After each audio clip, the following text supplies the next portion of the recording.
I was 41 years old. I was unemployed.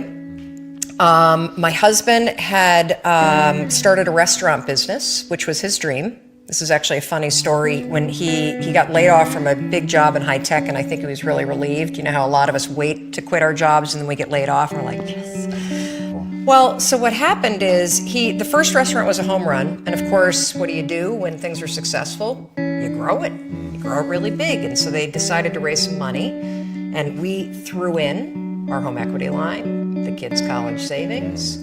They tried to open a second and a third, and at the same point, a grocery store chain encouraged them to go into wholesale. So it basically got way too big, way too fast, and the wheels started to come off. And they came off so badly that the second restaurant failed. So by the time that they closed the second restaurant, it was an $800,000 loss. I mean, that meant our entire home equity line gone. Right. It meant kids' college. I get just choked up just thinking about how terrifying it was. And so I found myself at the age of 41, like just feeling like a complete failure, and so did Chris. So what would happen to me is the exact opposite. Is Chris would be gone, the alarm would go off at 6 o'clock in the morning, and I would lie there. And I would think about the lien on the house, and I would think about the bankruptcy that we were facing, and I would think about how much we had fought the night before, and I would think about the fact that I was unemployed, and I would hit the snooze button. I mean, why would you get up when your life is like that? In the scheme of life, hitting the snooze button is not that big of a deal. But here's the thing about life. None of us wake up and say, today is the day I destroy my life. What we do is we kind of check out because it feels overwhelming. Or we check out because we're afraid. Or we check out because we start listening to self-doubt. And then we make these teeny tiny decisions all day long.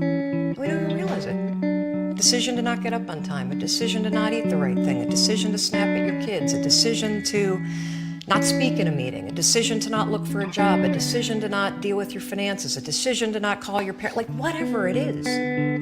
All day long, these tiny decisions that take you so far off track. And then you wake up like I did and you look at your life and you think, how the hell did I get here?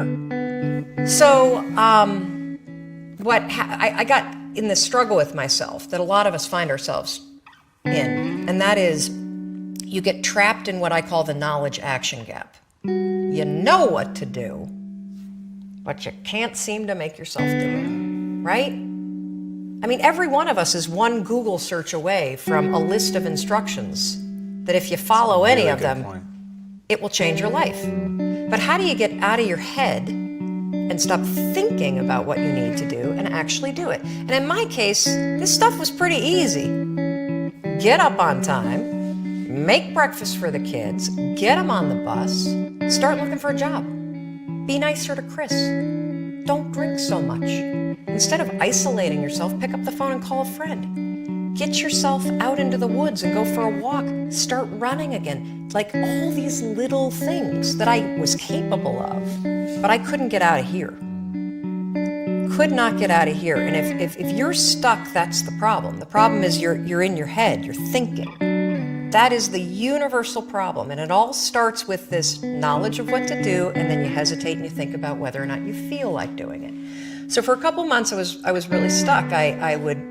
Chris would get up at 6, I'd hit the snooze, and then I'd hit the snooze, and then I'd hit the snooze, the kids would miss the bus. And then every night I'd do the same thing. I'd go in bed. Have you ever had one of those nights?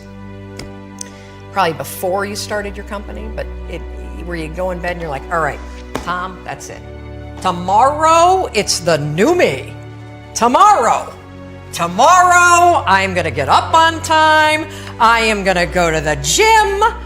I am gonna look for a job. I'm not gonna drink so much. It's gonna be amazing. The new me, the future me. Woo! Let's do this, right? Then you go to bed and you wake up 7 hours later and you're like, I don't feel like the new me. It's the only, that's a stupid, see, motivation's garbage. It's never there when you need it. Ever. And so here's what happened to me, and thank you for wearing the NASA t-shirt. It's a really stupid story. It's a powerful story. So one night, Chris had gone to bed. I had been struggling. We still had all the same problems. We still had a lien on the house, still facing bankruptcy, still fighting like crazy. I was still unemployed. They still hadn't figured out like the solution yet for the business. And I was about to turn off the TV, and there on the TV, there was this rocket launching, and I thought, oh my gosh, it's it! I am gonna launch myself out of bed like a rocket ship, like NASA, right here, had launched me out of that bed. And I'm gonna move so fast that I don't think. I'm gonna beat my brain. Anyway, the next morning, the alarm goes off, and I pretended NASA was there.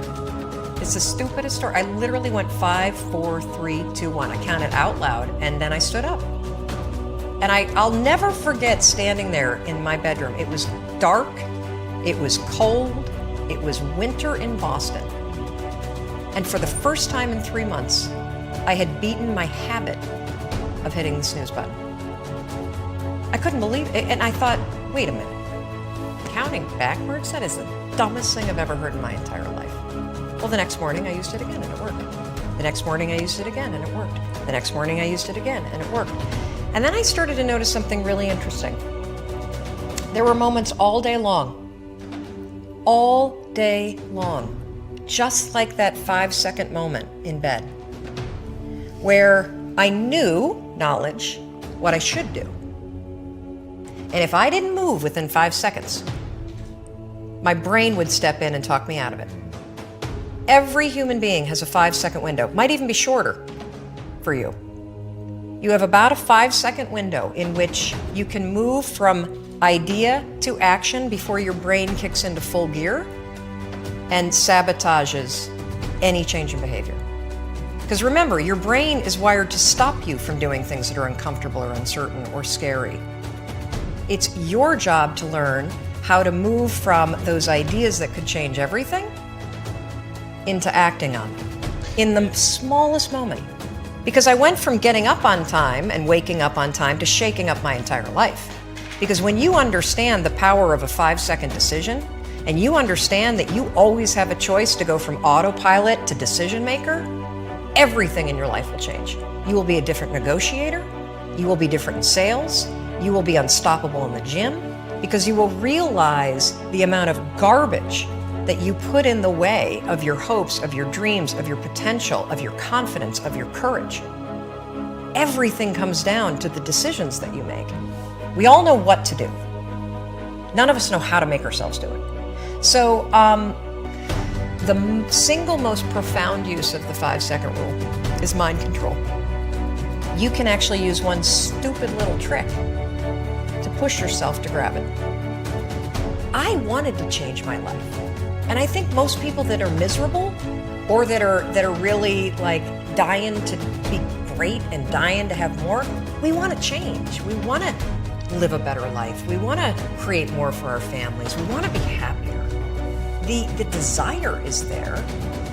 It's your job to push yourself.